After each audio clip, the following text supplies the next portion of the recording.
How do casinos make money considering how often they have to pay winners? Well, for starters, they make money by offering games of chance with average rewards that are lower than the total amount wagered. I know that sounds a little complicated. So in this video, I will walk you through the terminologies used in producing casino records and income, as well as how this is performed and a list of their several revenue streams. Just hang on to your device a little longer. There are two major sources of revenue for casinos. The first is the handle. The handle is the first way that casinos make money. The handle is the most crucial component of the gaming operator, regardless of the game. It is the total amount wagered by the players. In table games such as craps, all players place their wagers in the handle, which is made up of cash or chips. The money might go either way, the player could win or lose the bet. It is common to mix up the handle and the drop. Any money or credit that has been exchanged for chips is referred to as the drop. Consider the game of Blackjack. The metal box at the table's edge is the drop. The bills and credit slips are dropped into this box by the players. The terms drop and handle are sometimes used interchangeably. To better drive this home, let's look at some factors that affect the handle. Casinos earn more money when they discover a way to increase their house advantage, the amount of time spent on each game, and the average bet. If there are no bets or a small number of participants, the handle and profit are reduced. When considering the casino as a business model, the overall handle is a product of the average bet, time spent, and capacity utilization. This explains why most casino games are based on your average stake and the number of hours you've played rather than how much you've earned or lost. A casino with approximately 100 Explodiac slot machines is lucrative only while the machines are in use. This is when the capacity for utilization comes into play. The more machines that are used, the more money is made. Most games have a consistent average bet. In most table games, a minimum bet is required. However, finding a blackjack game with a minimum bet of $2 or $5 is extremely rare. Players may wish to participate, but the casino's rules may state that the game's minimum is $25. The casino expects to make a certain amount of money from each round of blackjack. The dealer can deal up to 375 hands to the player. If all 6 players bet $2, the total bet will be around $750. If the double down and splits are not included, however, if a single player bets $25, the table will produce $4,125 in just 1 hour. The game may become unplayable at times due to a lack of players, but the single game makes a significant difference. Low limits reduce the chances of having wealthy customers, which reduces the casino's chances of making money. The second revenue stream for casinos is the house edge.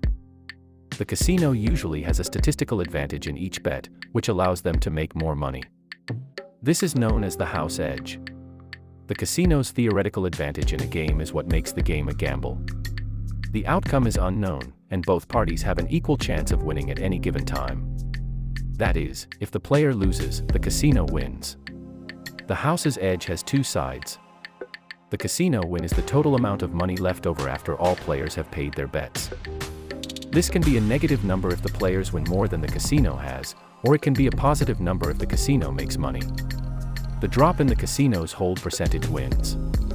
The players may have inserted $100 into a slot machine. It may only pay out $80 during the course of the day. As a result, the casino makes $20. The hold percentage is calculated based on the total number of bets. The cost of spinning the wheel could be $1 per spin.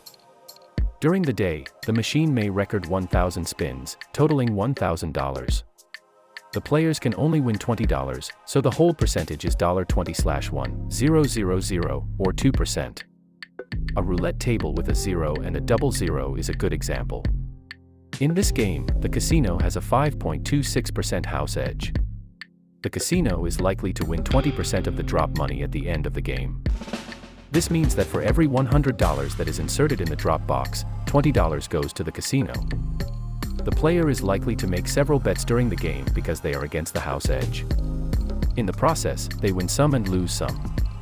They eventually lose what they were willing to risk or gain a small percentage. However, everything does not rely solely on the house edge and handle because games must be considered first. So here's a look at some of the sources of money on the casino gaming floor. Number 1, the blackjack. Blackjack seems like a game where the casino couldn't have an edge.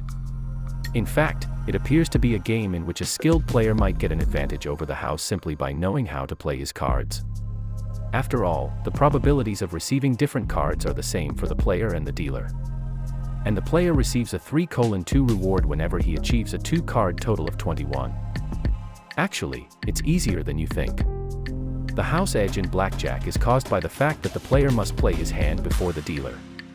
If your hand busts, you automatically lose your chips before the dealer plays her card. Even if the dealer goes bankrupt, you've lost your money. That alone is enough of a benefit for the casino to make a profit. Even if you use a flawless basic strategy, you'll probably lose roughly 30% of the time. Even if the casino also fails, you've already lost your wager. The casino also has an edge in that if the dealer gets a natural, you don't even get to play your hand. Your only hope is to have a natural, which is used as a push. In that circumstance, you neither win nor lose any money. Number 2, the craps. Craps is regarded for being thrilling and for offering a wide range of bets.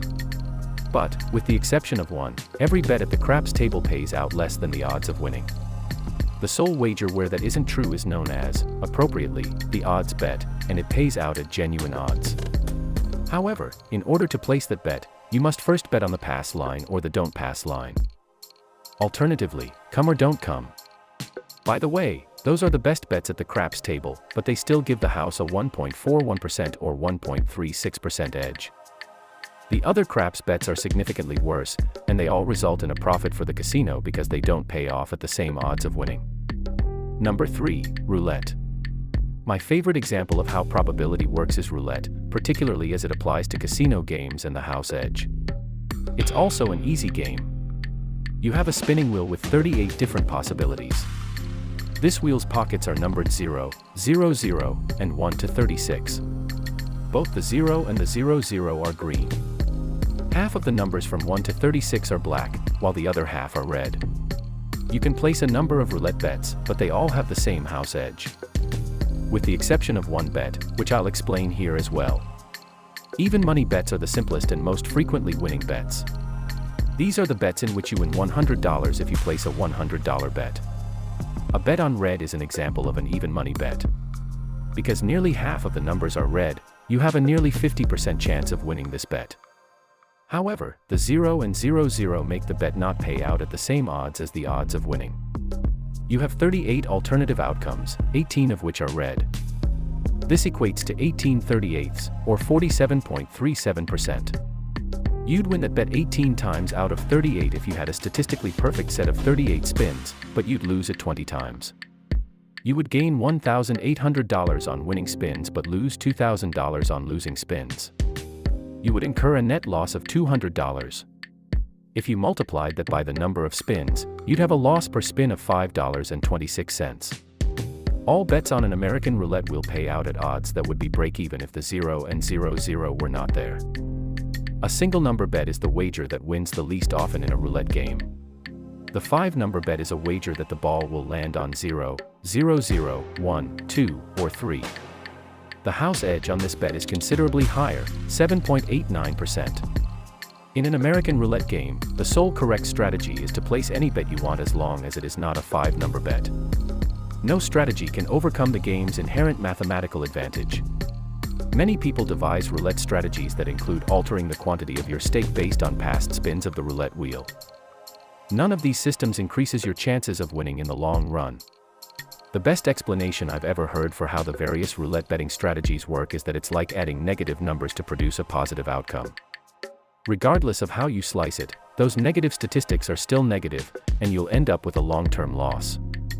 Number 4, slot machines and video poker. Slot machines and video poker machines both do the same thing. They just have larger reward amounts available on their pay tables. However, each of those potential rewards has a chance of occurring. The payout for that possibility is always less than the likelihood of hitting it. For instance, you have a slot machine with 10 symbols, and each of those symbols has an equal chance of appearing. Assume the top prize on the machine is for lining up 3 cherry symbols. The payout is $900 for one. What is the likelihood of that happening? It's 1/1000, or 1/10 by 1/10 by 1/10. You will lose $1,000 if you make 1,000 statistically flawless spins, betting $1 per spin. You will receive $900. That's a net loss of $100 over 1,000 plays, implying that this slot machine has a 90% payback and a 10% house edge. Video poker games operate in the same way, though the odds are determined by the probabilities inherent in poker hands and decks of cards. The chances of getting a flush while playing jacks or better video poker are the same as if you were dealing from a deck of 52 cards. There is one big difference between slot machines, video poker, and table games that I should point out. Table game rewards are calculated on an X to Y basis. A single number roulette bet, for example, pays 35 to 1. This means that if you lose, you will lose $1. If you win, you keep your stake and receive an additional $35. However, payouts on a gambling machine are made on an X for Y basis. This means that if you lose, you will lose the entire sum gambled. However, if you win, you receive your earnings but not your original stake back. You exchanged your bet for the winnings. This is significant since many games give an even money reward on a specified hand or combination of real symbols. On a slot machine, this is simply a push. You didn't actually win anything. You've just received your bet amount returned. If you were playing blackjack, you would call this a push. Number 5. Casino bonuses. Bonuses are utilized to entice players to visit the casino floor. It is available in both the offline and online gaming worlds and is well known for attracting new gamers. However, it can also be viewed as a source of money for casinos because players may wind up investing more in the hopes of receiving more bonuses. This approach will undoubtedly be of tremendous assistance to casinos looking to make money in the long run. And finally, we have Baccarat. Another source of money comes from Baccarat Land, which is a popular game that players, particularly high rollers, come to investigate. When playing Baccarat, a player can choose between the banker's stake, the player's bet, and the tie bet. When it comes to specific sources of revenue, one should be aware that casinos may levy a 5% commission on the banker's bets, with both the player and the banker receiving a 1:1 payout. While this is not a frequent figure, it is something you should think about before playing such games. In conclusion, making money from casinos is straightforward. They provide payout odds that are less than the chances of winning. In such a case, you can still win in the short run, but the casino will always win in the long run. The difference between the payout odds and the odds of winning is known as the house edge. You might think of the house edge as a charge on every bet you place. Another way to look at it is as a negative interest rate on a loan. Playing casino games can be enjoyable, but it is an expensive endeavor for a casino gambler in the long run. It's also a lucrative venture for the casino.